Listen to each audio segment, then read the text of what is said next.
Desde os primórdios, os humanos contemplaram o mundo natural e questionaram sua origem, refletindo sobre a essência da nossa existência. Por que estamos aqui e como podemos resolver o grande mistério e encontrar segredos ocultos? Quando começamos a construir, essas ideias estão incorporadas em nossas estruturas da Idade da Pedra até a moderna. Era uma época passada. Igrejas, sinagogas, mesquitas e templos que vemos hoje foram construídos com um código secreto de espécies. Desbloquear esse código pode nos dizer muito sobre nossa busca por coisas acima e nossa paixão aqui na Terra.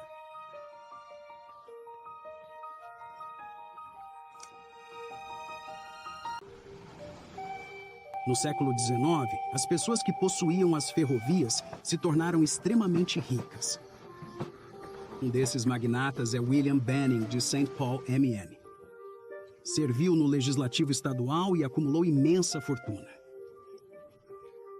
Em 1914, a família proibida financiou uma das janelas de vitrais mais espetaculares do país. Mas há um segredo oculto nesta janela que foi perdido pela história até que foi recentemente redescoberto. Uma figura bíblica é perfeitamente comparável a William Benning. Há um homem olhando para baixo. Parece exatamente como a imagem da Sociedade Histórica de Minnesota. A imagem está tão alta que não pode ser vista claramente a olho nu. Mas, uma vez que a primeira semelhança foi redescoberta em 2013, mais vários foram logo identificados, incluindo a esposa de Ben, Mary, seu filho William, e um misterioso homem barbudo ainda não identificado. No século XIX, era comum retratar os principais benfeitores da igreja em vitrais. Este é um acordo que trouxe fundos para a construção da igreja e um legado duradouro para os doadores. Então eles podem não ver, mas podem saber onde está. Então eles fizeram parte daquele grupo que colocou seu carimbo no prédio. Você sabe que está nesse prédio para sempre. A maioria dessas imagens ocultas foi esquecida há mais de século. Eles permanecem escondidos em vitrais em todo o país. Como tantas características arquitetônicas, eles estão apenas esperando para serem redescobertos.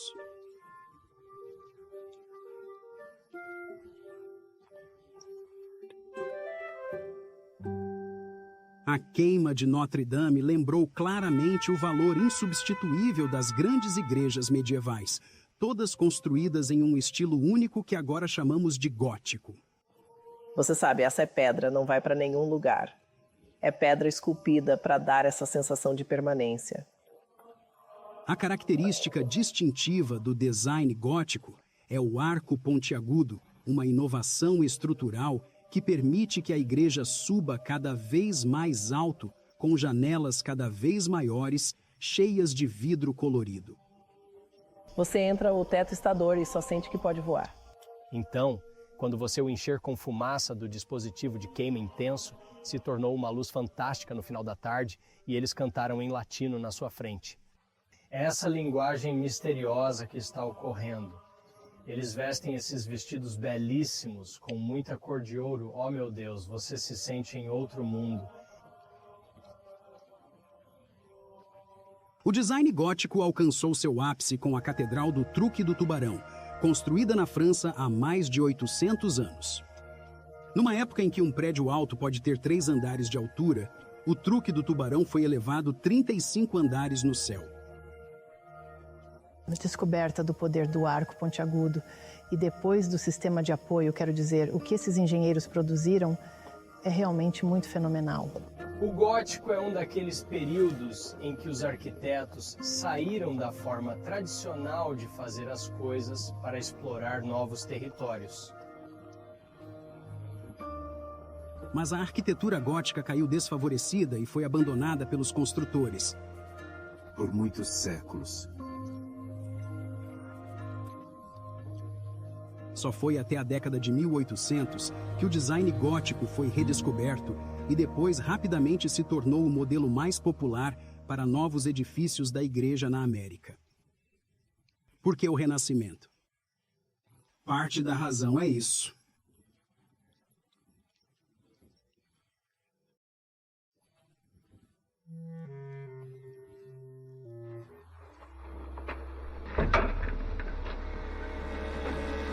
O livro de Mary Shelley Frankenstein fez parte de um movimento maior para reconectar-se com o mistério da Idade Média. É tudo sobre emoção, tudo sobre medo, amor, ódio, você sabe. Mary Shelley tem um papel nisso.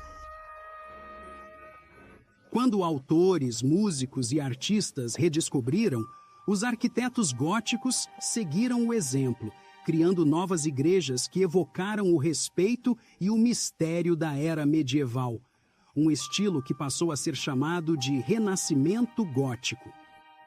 Quando chegarem ao século XIX, algumas pessoas estão olhando para trás para o gótico e dizendo: "Oh, este era um estilo que tinha significado importante." Qualquer pessoa que entra em uma igreja de renascimento gótico hoje pode imediatamente sentir que a intenção é transportar igrejas para um tempo anterior e local, uma era idealizada, quando parecia que toda a grande arquitetura era a arquitetura da igreja. Quando as pessoas pensavam em arquitetura gótica, imaginavam um espaço sagrado dispostas a ressuscitá-lo. As alturas elevadas, as pedras enormes e especialmente a luz dançante criam uma conexão emocional. Portanto, a qualidade do espaço mudou com base na interação da cor no vidro com a cor que vem do céu em um momento específico do dia.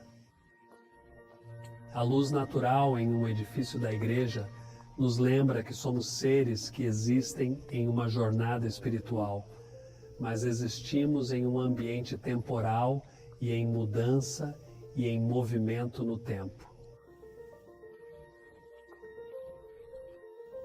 Nos últimos anos, os cientistas redescobriram segredos sobre a luz natural que os construtores góticos sabiam intuitivamente há 1000 anos. Ou seja, a luz do dia tem um impacto profundo na psique humana, aumentando a atenção e criando um senso de bem-estar.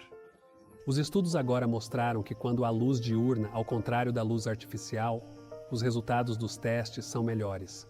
Aprendimos melhor sobre a luz natural. Há uma razão para varejistas como a Walmart colocarem luz em todos os seus edifícios, um trabalho caro, mas o que descobriram é que as pessoas se sentem melhor quando estão conectadas ao ambiente natural, em vez de depender completamente da luz artificial.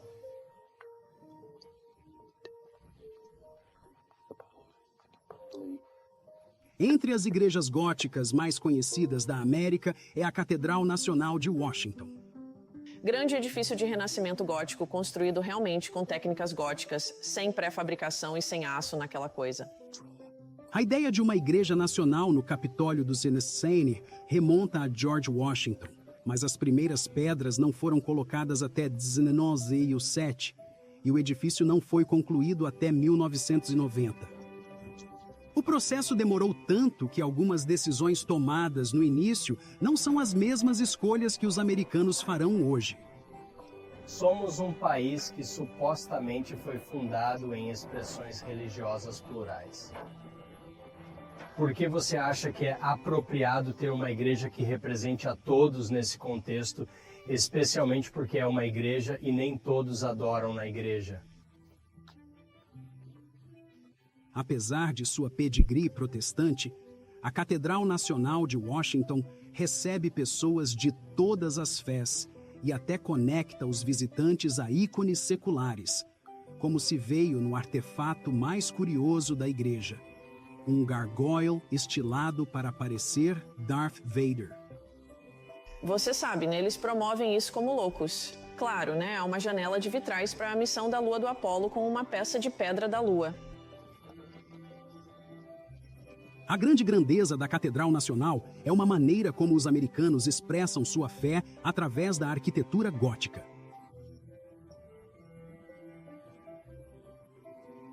Na outra extremidade do espectro estão pequenas igrejas de madeira que povoam grande parte do nível norte nevado dos estados, muitas construídas em um estilo chamado carpinteiro gótico. Elas são extremamente simples, apenas uma pequena caixa com um telhado de pitch e algumas tábuas 2x4 no exterior. Nada complexo, mas lindas. Essas igrejas simples podem não receber a atenção das grandes catedrais, mas refletem o modesto estilo de vida da América rural. As igrejas tendem a usar o que eles tinham prontamente disponível. Estou sempre espantado com o que a igreja fez com madeira. A comunidade construiu certamente. Eles são funcionais e lindos. Eles são sólidos, retangulares simples. Eles são basicamente uma versão do mesmo tipo de edifício que a catedral é, apenas feita de madeira e menor. Mesmo pequenas igrejas mantêm pequenas pistas de uma história maior, como a forma gótica de arco pontiagudo que liga estes edifícios a uma tradição datando de milênios.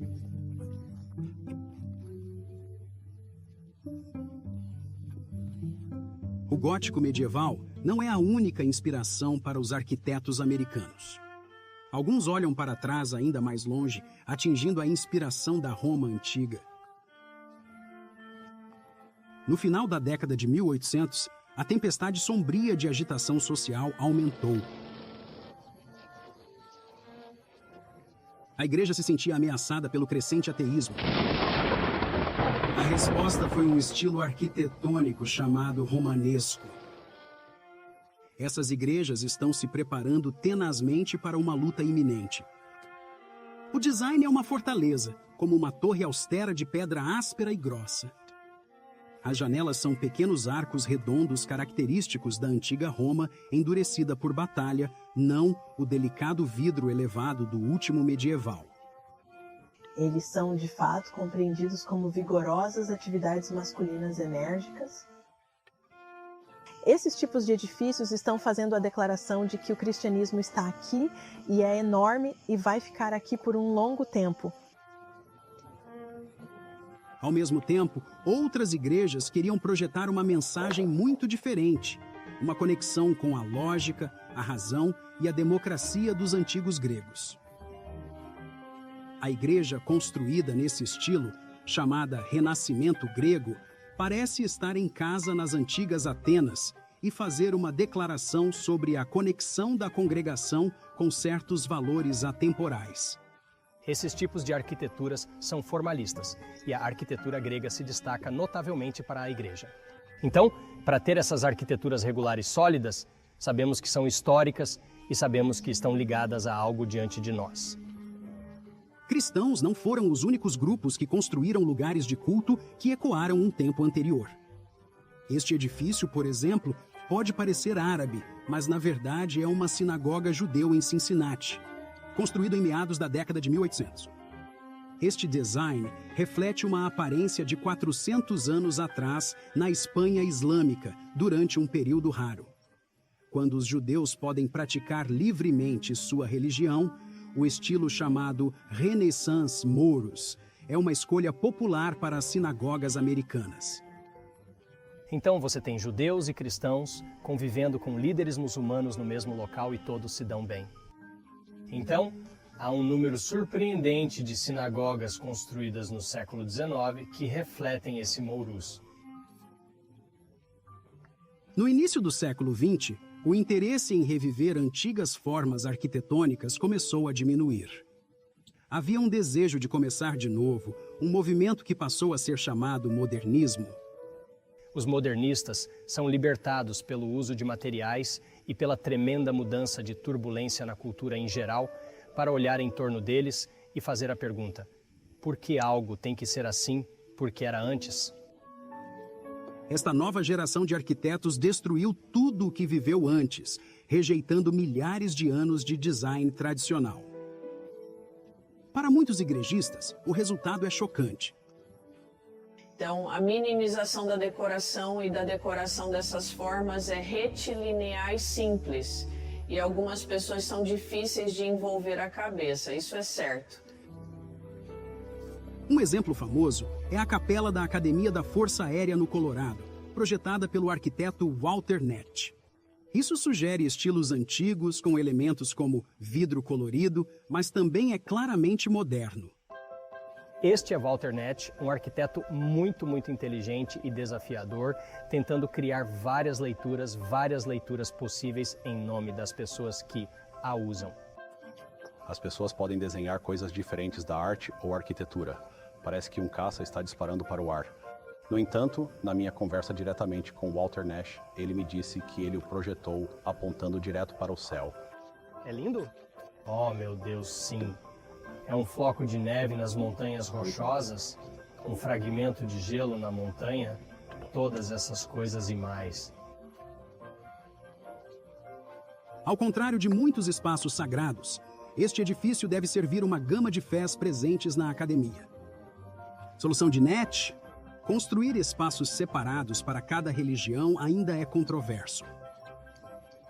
A seção grande e bonita no topo é para protestantes.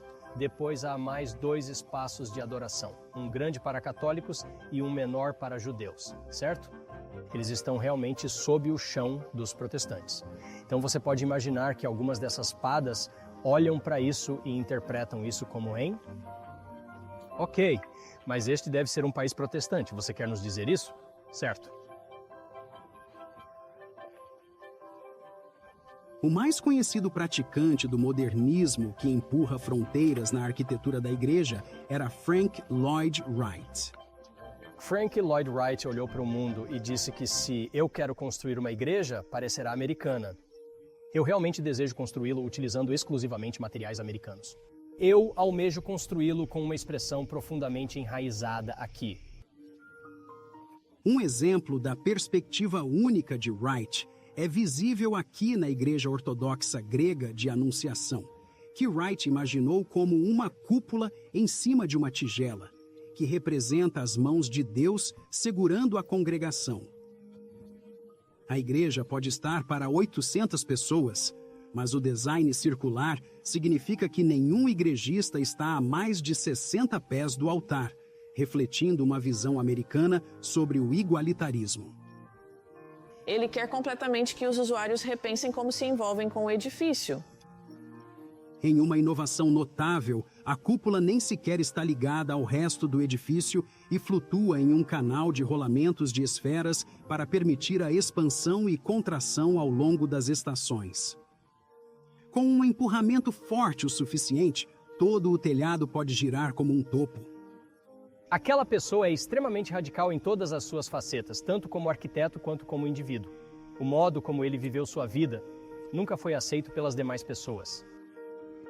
O projeto de Wright para o anúncio foi fortemente inspirado na majestosa Hagia Sophia do século VI em Istambul. Mas Wright nunca copiou formatos antigos. Em vez disso, ele os usou como uma plataforma de lançamento para criar algo completamente novo. Ele está fazendo algo novo. Ele quer a arquitetura espiritual americana. Ele não queria essas armadilhas históricas. Como com muitas das ideias de limite de Wright, a inovadora cúpula de concreto fundido foi um desafio de manter. Isolamento interior começou a descascar-se, chovendo amianto sobre as bancas e azulejos no telhado começou a saltar por milhares. Wright sempre considerou esses tipos de problemas com seus edifícios como irrelevantes, porque ele estava criando obras de arte intemporais. Quando você conhece Wright, você sabe que Wright sempre pensa que ele sabia tudo o que fez certo. Apesar de sua reputação de ego, os líderes da igreja na Anunciação acharam que Wright era amigável e acomodação às suas solicitações durante a fase de projeto. E esse relacionamento positivo nunca se deteriorou porque Wright morreu em 1959, antes da construção até mesmo começar. A morte de Frank Lloyd Wright coincidiu com o nascimento de uma nova era no design sagrado americano, como as populações hindu, muçulmana e budista nos Estados Unidos cresceram até o ponto em que projetos de construção significativos eram viáveis. Nos anos 50, 60 e 70. Quando eles vieram, trouxeram suas ideias sobre o que a fé significa para eles. Sabemos que no contexto norte-americano, especialmente nos Estados Unidos, existem barreiras para as comunidades de imigrantes fazer o caminho, então leva mais tempo. As mesquitas, especialmente, enfrentaram resistência em muitas comunidades, resultando em projetos que tentam não chamar atenção. Nas últimas décadas, a arquitetura islâmica na América se tornou mais ousada ao enfatizar elementos tradicionais como minaretes e cúpulas. Islã, tenho que dizer que eles estão carregados pela islamofobia em nosso contexto cultural em geral. À medida que você se estabelece mais como uma comunidade, você pode começar a se expressar, e a comunidade muçulmana começou a se expressar neste país. Para grupos marginalizados, seja muçulmanos, hindus ou cristãos, os edifícios da igreja locais são frequentemente o único local de reunião livre de preconceito. Na comunidade afro-americana, este é o lugar onde podemos ir para sermos totalmente nós mesmos. É onde existe liderança negra. Esse é o prédio que construímos e podemos aceitar o crédito. Construímos outros prédios, mas este é o nosso prédio que podemos dizer. Quando pessoas de cor se reuniram nos centros da cidade, os subúrbios mais ricos acenderam um novo tipo de arquitetura religiosa que surgiu na década de 1980. Você está vendo um exemplo de uma das mudanças mais radicais na arquitetura da igreja de todos os tempos. A igreja gigante. Todos estão ecoando um modelo de tentativa de parecer não igreja. Algumas dessas expressões arquitetônicas, em sua simplicidade, estão enviando uma mensagem clara de que esta igreja é diferente. A ideia é fazer todos, especialmente os recém-chegados, se sentirem bem-vindos. Os elementos tradicionais que significam um ambiente da igreja foram removidos. Portanto, não há vitrais, nenhuma madeira ornamental e nenhum torre. Então a igreja tem que se procurar para explicar por que eles são relevantes e por que as pessoas podem querer entrar em seu prédio. Essas instalações têm uma notável semelhança com shopping centers ou parques de escritórios, e isso é intencional, pois a arquitetura dos negócios americanos é familiar e acolhedora. Estas igrejas têm um monte de estacionamento, sinalização clara, uma cafeteria e um monte de espaço para reuniões e recreação. Embora possa parecer incomum que uma igreja tenha instalações esportivas, isso não é completamente sem precedentes. As congregações têm considerado há muito tempo a recreação e a reunião comunitária como o centro de seu propósito.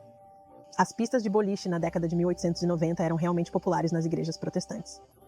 Basquete, é claro, foi inventado por protestantes como um jogo para manter homens e meninos particularmente jovens fora do...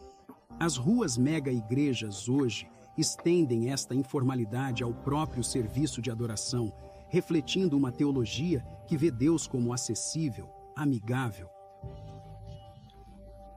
Isso contrasta fortemente com o design gótico que enfatiza um Deus que é inspirador e poderoso. A maioria dos crentes dirá que Deus pode ser todas essas coisas, mas se você aceitar o mesmo, a arquitetura tem um impacto na forma como as pessoas entendem seus deuses. A prática religiosa, você a move de diferentes edifícios, você chegará a um tipo de experiência completamente diferente. Então, o próprio espaço participa da experiência religiosa. Ambos são grandes. Igrejas e catedrais góticas fazem uma declaração clara aos membros e à comunidade maior, e isso não é nada novo. O objetivo central de unificar toda a arquitetura sagrada é o objetivo de comunicar. Todos os torres, todos os vitrais, todos os estacionamentos estão transmitindo uma importante mensagem para todos os membros e a comunidade maior.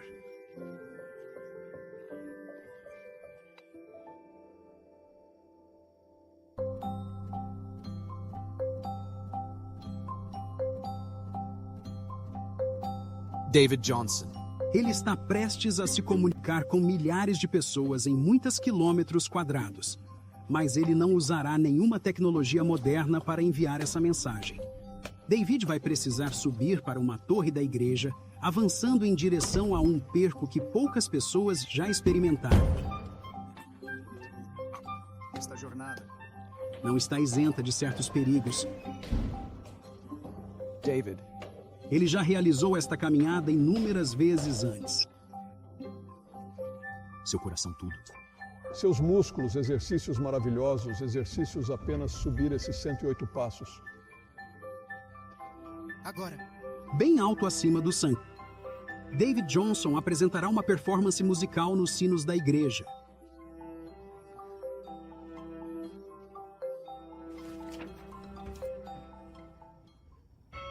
Este musical. O dispositivo é chamado de carillon, um teclado conectado a dezenas de sinos para criar música. Mas para todos. De seu tamanho, por toda a massa lá, há uma enorme ternura potencial em um carilão.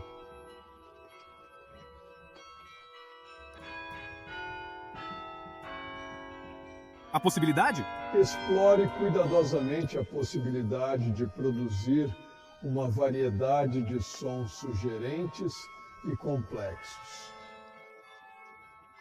O sino foi. Faz parte da arquitetura da igreja por séculos.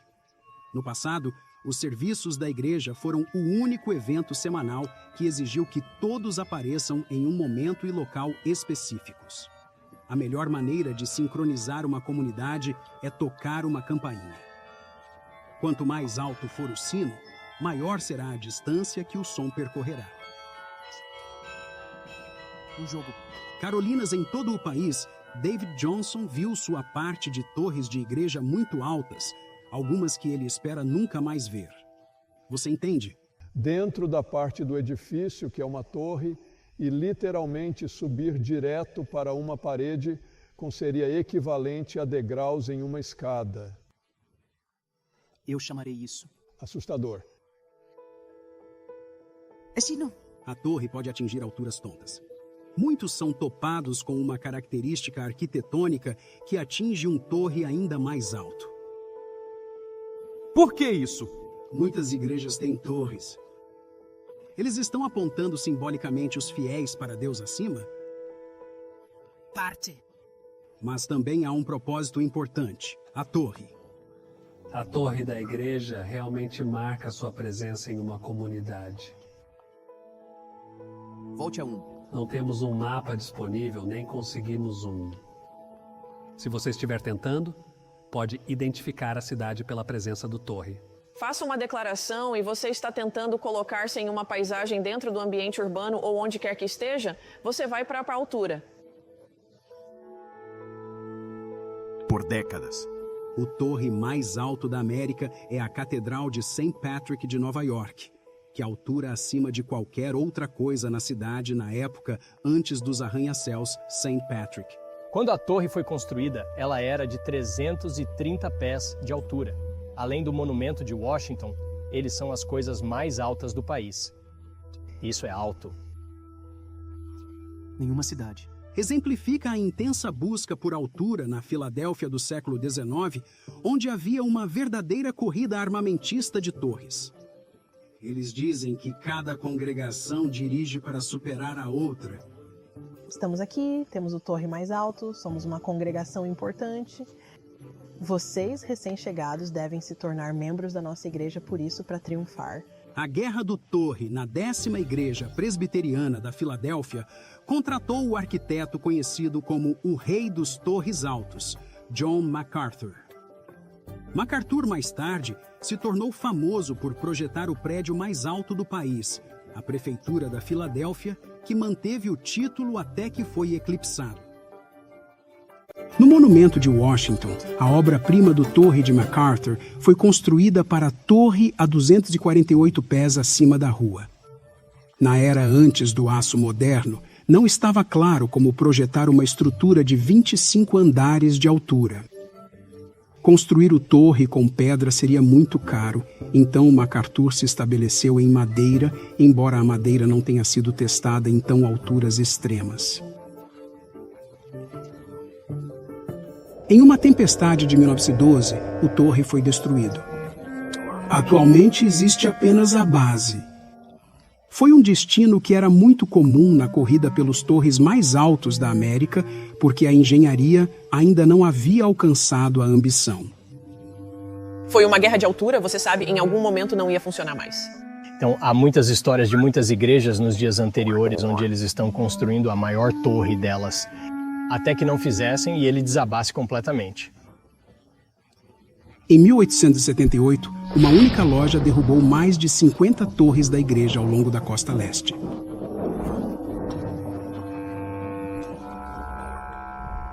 Embora os principais produtos sejam em grande parte um design cristão, as cúpulas têm uma história muito mais ampla, também usadas para sinagogas e mesquitas. Todas as cúpulas estão conectadas ao Panteão de Roma. Construído em 126 d.C., foi uma conquista incrível com um diâmetro de 142 pés, a metade de um campo de futebol. Ninguém construiria uma cúpula maior. Durante 1000 anos, o Panteão foi um edifício religioso dedicado aos deuses romanos. Quando o cristianismo se tornou popular, muitas casas de culto cristãs continuaram a tradição de incluir cúpulas, mais famosas de Santo Peter em Roma, casa da Igreja Católica. Isso é realmente o design de St. Peter em Roma no início dos anos 15. De repente você está pensando, espere um minuto, a cúpula é a coisa. Na América, o edifício da Capitólia dos Estados Unidos foi modelado no edifício de St. Peter e ficou como a maior cúpula do país por décadas. Mas é evidente que o Capitólio do Zeu não é uma igreja. Santo Joseph é uma igreja e sua cúpula foi promovida como segundo apenas para a capital em tamanho. Santo Joseph foi a ideia de um ferreiro, tornou-se padre chamado Wilhelm Grutza, que queria Milwaukee que tivesse uma réplica de Santo Peter de Roma. É claro que para os católicos, Santo Peter é a igreja mais importante no católico. Por que você não tenta recriar isso se puder? Mas como gruta pode torná-lo acessível o suficiente para construir? Essa pedra terá um custo muito elevado. No início do processo, Gruta propôs uma ideia inteligente de economia de custos. Ele comprou um correio condenado no centro de Chicago por 1 centavo em $1. Então eles descobriram que um prédio em Chicago estava desmoronando e eles pegaram pedras baratas. Isso é muito bom. Grutza fez o edifício mover-se peça por peça. Mais de 100 milhas, 500 vagões de pedra foram depois meticulosamente reorganizados como uma caixa de legos para construir a igreja e construir. O resultado foi realmente impressionante, mas a constante arrecadação de fundos impactou a gruta de maneira significante.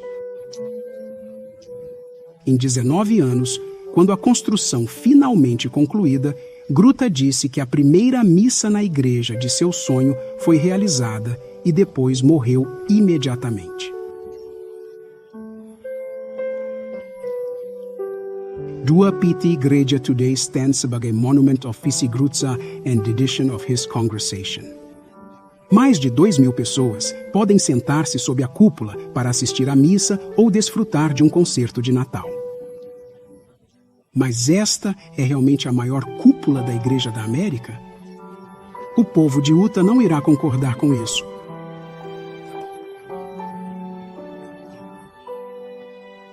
Em 1867, Brigham Young enfrentou um desafio como líder da Igreja de Jesus Cristo dos Santos dos Últimos Dias. Sua associação à igreja estava em expansão, mas não todos podem cair sob um telhado. A solução jovem? Construir um telhado maior. Mais especificamente, ele construiu um tabernáculo com uma cúpula grande o suficiente para que 15.000 pessoas pudessem adorar juntos. No começo, ninguém tinha certeza de como executar tal construção. Brigham Young, o chefe da igreja, teve um forte interesse em arquitetura e engenharia. Ele construiu pontes e muitos edifícios e ficou fascinado pelo sistema estrutural. Uma manhã, Jovem recebeu inspiração para o tabernáculo no café da manhã. Ele olhou para um ovo fervido duro e cortou o ovo longitudinal. Intuitivamente, Jovem percebeu que encontrou uma das formas mais fortes da natureza e perguntou quão grande a ideia do ovo poderia ser aumentada. Seu arquiteto Henry Grow deu a resposta: uma extensão de 150 pés sem suporte. Foi feito sem unhas devido ao custo elevado. Então é construído com uma caça de madeira. Esses são unhas de madeira que você bater em madeira e se expandem quando molhado. Eles enchem o espaço e amarram o couro, e o couro se aperta quando secar. Então o couro molhado é colocado em torno dessas estruturas, contraí-lo e mantê-lo juntos. É uma maravilha de engenharia. É realmente uma maravilha de engenharia. Talvez a característica de design mais incrível seja a acústica do edifício. Construído para sermões antes da eletricidade, a voz de uma pessoa precisava ser ouvida por mais de 10.000 pessoas sem microfones ou alto-falantes. Young estava orgulhoso de sua voz fluorescente e cresceu estrategicamente posicionado no púlpito para que o som refletido pudesse transportar. Famosamente, um alpinho de latão caiu na frente da igreja, pode ser ouvido a 200 metros de distância. A arquitetura ajudou. A forma do edifício, o telhado e o teto curvo ajudavam. O assento curvo ajudava a projetar a voz para o público. Nunca antes na história, uma multidão tão imensa pôde ouvir um único orador. Mas Brigham Young conseguiu. Graças à engenharia ousada e à voz fluorescente, os gargoylos são surpreendentemente comuns nas igrejas americanas.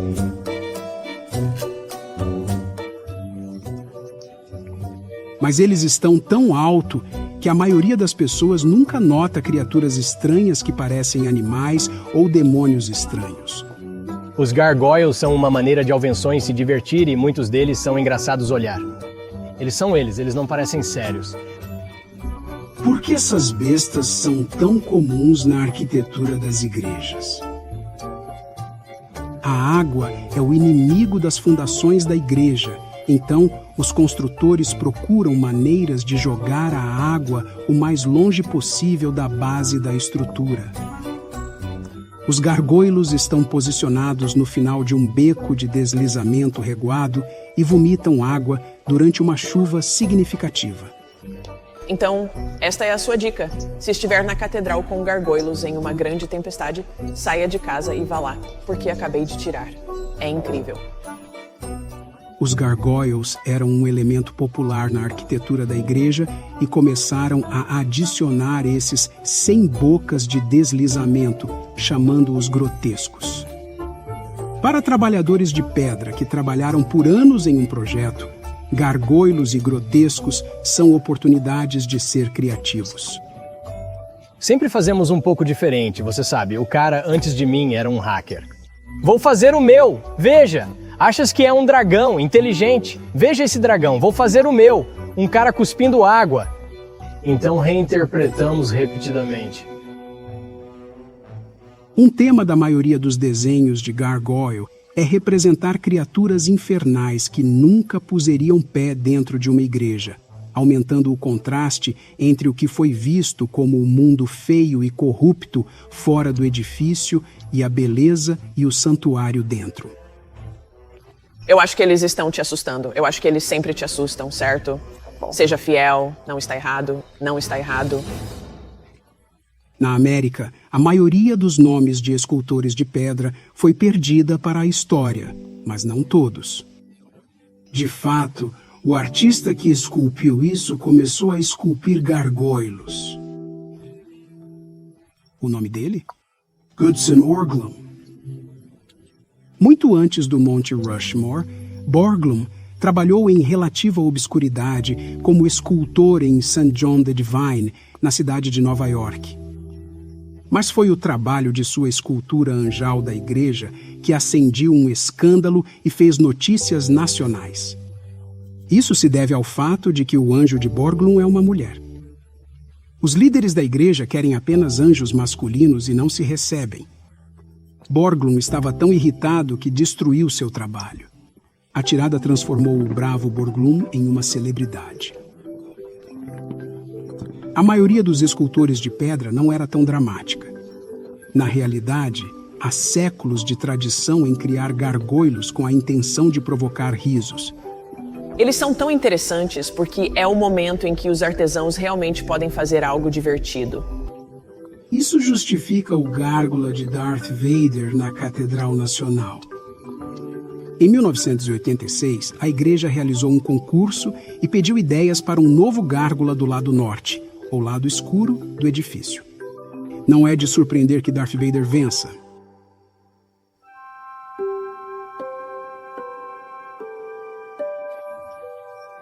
Vitrais tem sido central para o design da igreja desde a era gótica e mesmo antes, ele ficou como a arte mais extraordinária disponível para as pessoas comuns nos tempos medievais.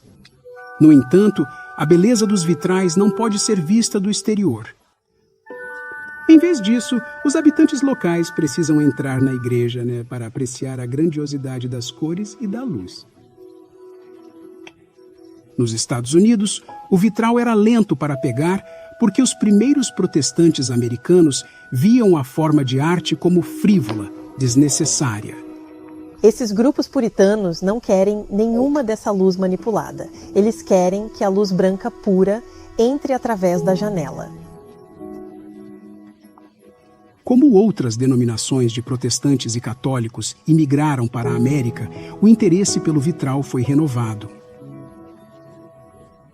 Uma razão é que as imagens nessas janelas contam histórias e reforçam ensinamentos que ligam à comunidade. Ainda hoje, as novas instalações de vitrais refletem a história contínua da igreja, como essas janelas na Trinity, em Chicago, uma congregação predominantemente afro-americana. Você pode permanecer lá, observar o vidro e aprender bastante sobre a experiência afro-americana. Você verá que Martin Luther King está dando um discurso de sonho. Harriet Tubman leva as pessoas pela ferrovia subterrânea. Talvez o contorador de vitrais mais significativo nos Estados Unidos seja Louis Comfort Tiffany. Ele é mais conhecido por suas lâmpadas, mas isso é apenas uma linha lateral. Durante a maior parte de sua carreira, seu foco foi a janela da igreja. A oficina de Tiffany produziu milhares deles, e a maioria ainda permanece em diversos lugares da América. Devemos reconhecer o fato de que Tiffany é um empresário muito inteligente. À medida que o negócio cresceu, Tiffany trabalhou duro para a inovação. Ele desenvolveu uma técnica para alongar e torcer o vidro. Ele dominou a combinação de cores diferentes e criou texturas que imitam a natureza. Ele estudou química e aproveitou a chance para experimentar, então ele procurava novas técnicas. Tiffany contratou uma equipe de designers para desenvolver suas janelas. Entre os mais notáveis foi Agnes Northrop, que criou quase todos os motivos de paisagem de Tiffany. Esta é uma grande mudança de direção para o vitral americano, além da cena bíblica, para enfatizar a dimensão espiritual do mundo natural. Isso sugere uma cena realmente bonita e pacífica. Então, a esse respeito, é certamente uma direção diferente no vidro. As paisagens de Northrop adicionaram um sentido de perspectiva e três-dimensionalidades que empurraram os limites. Então você tem a sensação de que a paisagem é um riacho, que a paisagem realmente volta para uma paisagem mais distante, que há colinas atrás, que há céu em retrocedimento, que são árvores que ficam menores à medida que se afastam mais longe. Enquanto Tiffany viu janelas como uma obra de arte para si mesma, outros designers rejeitaram essa ideia e imaginaram que o vitral era um servo do projeto da Igreja Maior, transmitindo padrões e cores de luz mais importantes que a própria imagem. Um defensor entusiasmado desta visão era um artista chamado Charles Koenig. Ele disse: "Você sabe que a janela não deve ser uma foto, ela deve fazer parte do edifício." Quando criança, Koenig foi intimidado na escola. Então ele ficou dentro durante o intervalo para evitar o tormento e passou seu tempo a colorir. Ele começou a ganhar respeito de seus colegas, porque quando voltavam do intervalo, viam seus desenhos maravilhosos no quadro negro e se maravilhavam com sua habilidade de desenhar. Foi assim que ele ganhou respeito primeiro. Quando jovem, Koenig visitou a Catedral de Chartres, na França, que abriga alguns dos vitrais mais impressionantes da Idade Média. Ele teve uma epifania ali, pois percebeu que a verdadeira arte do vitral é a projeção de cores afinadas, combinadas como uma partitura musical. Como a luz penetra do exterior para o interior, faz uma diferença na forma como o edifício torna vivo para as pessoas dentro dele. Então, a luz muda durante o dia e a qualidade do espaço muda com o... O realce da luz cônica na cor pode ser visto facilmente em uma de suas obras-primas, a Casa da Esperança em Saint-Paul, MN. Aqui, a luz muda sempre ao longo do dia e nas estações, todas cuidadosamente ajustadas para criar um ambiente de beleza e maravilha. À medida que as nuvens se movem, a animação aparece no vidro e, como seres físicos, precisamos de luz para melhorar nosso humor. A beleza em mudança e o impacto emocional do vitral são a razão pela qual essa forma de arte permanece como um elemento fundamental do design da igreja. As cores do mosaico do cônico, a paisagem complexa de Tiffany, juntamente com dezenas de contribuições artísticas de outros artesãos, formam uma arte que mais pessoas veem semanalmente do que todas as exibições de museus do mundo juntas.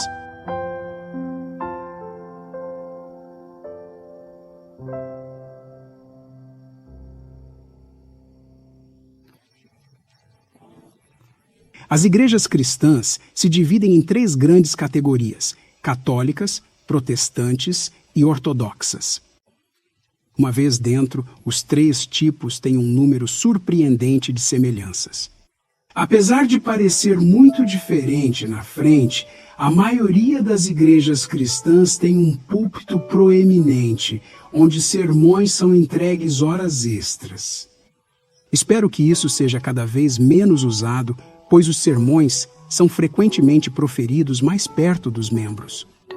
A necessidade de ser elevada se torna menos importante do que poder mover-me livremente, para que eu possa projetar de lado a lado e me aproximar das pessoas que estou tentando envolver qualquer mensagem que estou apresentando. Se não nos decidirmos em 2014 para os protestantes, essa conexão é especialmente clara nas igrejas, com um grande número de membros afro-americanos, onde a pregação reflete um diálogo entre pastor e congregação. Este é um diálogo, é uma conversa. Você sabe, o pastor ou o pregador está dizendo o que eles dizem e em seguida a congregação responde a isso, que é em tempo real. Por causa disso, você não terá muita distância entre as pessoas, porque ele precisa me ver ir, certo? Estamos de acordo, você sabe, então as pessoas estarão mais próximas. Igrejas católicas provavelmente incluem estátuas de figuras bíblicas ou santos posteriores. As igrejas ortodoxas possuem iconografia única e imagens próprias. Os protestantes executam toda a gama do altamente decorado ao extremamente espartano, este último refletindo uma tensão de protestantismo americano que data aos peregrinos e puritanos que primeiro se estabeleceram na Nova Inglaterra. Superficialmente, sinagogas judeus podem parecer semelhantes às igrejas cristãs. É comum que uma sinagoga tenha bancadas para semear e expressões artísticas semelhantes. As casas de culto judeus e cristãos têm assentos, mas as mesquitas muçulmanas não. As mesquitas realizam uma reunião semanal, que inclui orações e sermões, normalmente entregues a partir de uma plataforma elevada.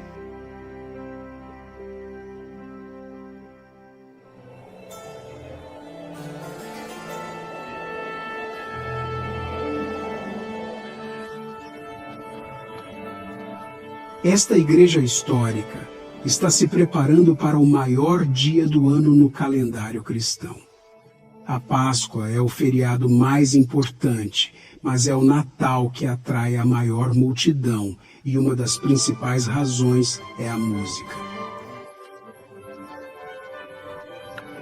A maioria das igrejas americanas é projetada com música em mente. Algumas cúpulas possuem propriedades acústicas para aprimorar o som. Normalmente há assentos especiais para um coro, às vezes na parte de trás da igreja, mas no século passado muitos coros foram movidos para a frente. Ao lado da localização do coro é tipicamente a casa do instrumento da igreja mais popular, pipa-órgão.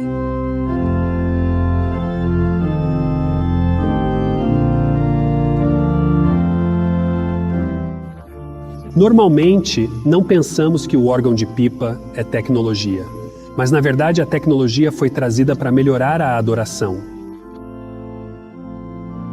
Antes da Revolução Industrial, os órgãos de tubo eram os dispositivos mecânicos mais complexos já construídos pelo homem. No entanto, mesmo as igrejas modestas na América provavelmente têm um órgão. Como eles podem pagar? Parte da razão é isso. A siderúrgica tornou Andrew Carnegie muito rico, e uma igreja tornou-se presbiteriana. Ele usou algum dinheiro para financiar os órgãos da igreja. Quase 8.000. Muitas igrejas em todo o país mudaram para instrumentos musicais mais contemporâneos.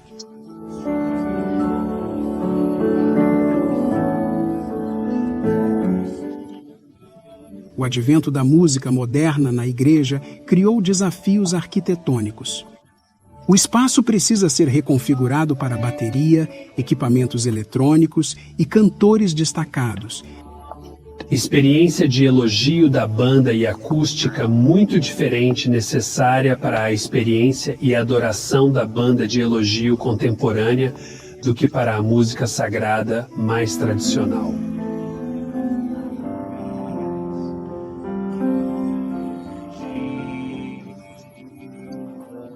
Em muitas igrejas, a área frontal, anteriormente destinada a atividades específicas, foi convertida em um espaço versátil que pode ser adaptado para inúmeros usos. Você pode fazer muito com a iluminação para evocar um certo tipo de emoção. Portanto, se houver um componente na igreja, você pode utilizar o teatro na nossa estrutura eclesiástica, especialmente a iluminação. Isso cria algo de uma curiosa justaposição na arquitetura, com o interior da igreja refletindo os mais recentes na música moderna, tecnologia e gráficos, enquanto o exterior muitas vezes ecoa tradições de 1000 anos antes. Mas isso não deve ser uma surpresa. A religião americana sempre equilibrou dois mundos. Cada casa de culto tem duplos papéis para envolver a comunidade como existe hoje e para manter uma ligação com verdades antigas. Não é fácil de conseguir, mas a busca é visível todos os dias, refletida na arquitetura sagrada em todo o país. Este é o edifício mais importante para a maioria de todos. Você está entrando em algo único, especialmente se este edifício é diferente de qualquer outra coisa. Em arquitetura, quando é bem feito, você nunca está longe de alguém que transmite uma mensagem. O que é importante é que você é inspirado e que você está vendo coisas que o inspiram e lembram que você é um filho de Deus. Então, todas as fés, não importa qual seja, encontram uma maneira de tomar suas crenças, manifestá-las e construir formas. E essa é uma coisa incrivelmente poderosa. Embora a arquitetura magnífica seja deslumbrante, esses edifícios não foram concebidos para serem visitados como museus. Seus objetivos primordiais são servir como um local de encontro para diversas pessoas. A igreja, que não é apenas um edifício físico, são essencialmente as pessoas que a ocupam.